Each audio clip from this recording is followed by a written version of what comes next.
Hey everyone, it's Tristan Navera, the Senior Housing Policy Reporter for Realtor.com, and we're here at the National Association of Realtors Conference in Washington, D.C. I'm joined by a guest, Grayson Gibson, and we'd love to hear a little bit about his company. Thank you, Tristan. Hi, my name is Grayson Gibson. I am the CEO of LotRoll.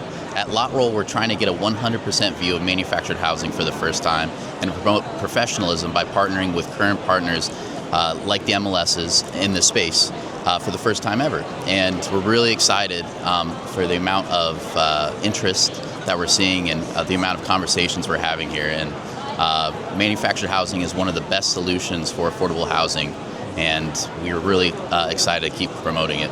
All right. So maybe tell us about kind of how the company came to be and where the idea came from. Yeah, so I have 15 years of history working in manufactured housing. So I started as a retailer. I was the vice president of a large retailer in Colorado. I then created my own mortgage company that specializes in lending for manufactured housing. And from that, I discovered there was a large data gap, and I wasn't able to find any information on the homes that I was working with or trying to provide information for clients or agents in the space. So that's kind of where LotRoll was born. We wanted to create a solution that would basically provide clarity and transparency for the first time ever in this space, and to open up more affordable housing nationally. So, I mean, obviously, having a little bit of experience about the industry, talk about some of the major insights that you've seen about the manufactured housing world since you started the company. Yeah, so it's been crazy. This year especially, there's a lot of tailwind behind it. The 21st Century Road to Housing Act is looking like it's going to be passed. It was passed unanimously in Senate, so right now the next step is to be signed into law. With that, we get a huge amount of incentives, not only on the manufacturing side, so they're removing the chassis.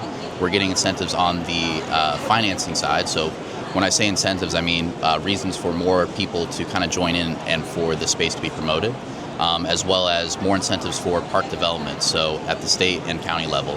And this is all coming from the federal level, which is amazing. And there really hasn't been a lot of policy change in a very long time in this, and I think it really speaks to the importance of this sector when it comes to trying to solve the affordable housing crisis. And I mean, it's already in existence. Everyone has manufactured homes in the area. Right now, the stigma needs to catch up with how manufactured houses are currently. You know, the homes are amazing. It's very hard to tell the difference between a manufactured home and a stick-built home now when you're on the inside. And they're doing a whole bunch of cool tech on the manufacturing side. So look out for cross mods, which are manufactured homes with garages. And then there's also a whole bunch of smaller manufacturers that are doing kind of new age, tiny home builds and that kind of thing. And we want to cater to everyone, and we are right now. So, yeah. Well, and of course, NAR has been advocating for the 21st Century Road to Housing Act bill. It's a pretty major subject of the congressional meetings this week. Quite a few different implications. It's one of the largest housing bills in several years, decades even. So, you know, I think manufactured housing has had this stigma for a long time, and there's been a lot of attention both at the state and the federal level. Talk about the role you can see it playing, and especially as we have Realtor.com's housing supply gap estimates over 4 million homes short for the healthy housing market.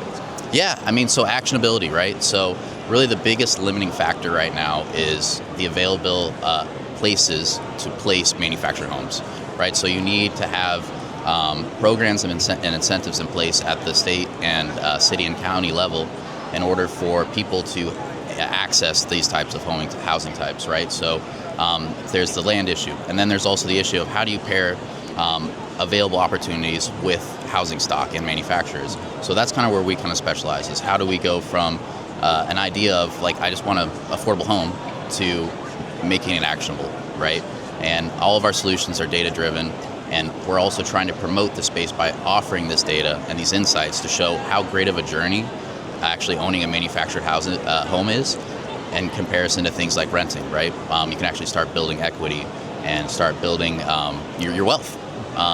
And a lot of people get stuck in that rent loop. So we're really excited to promote this space and for people to become first-time home buyers at mass, where that entry point has been out of reach for a very long time. And the solution is manufactured housing.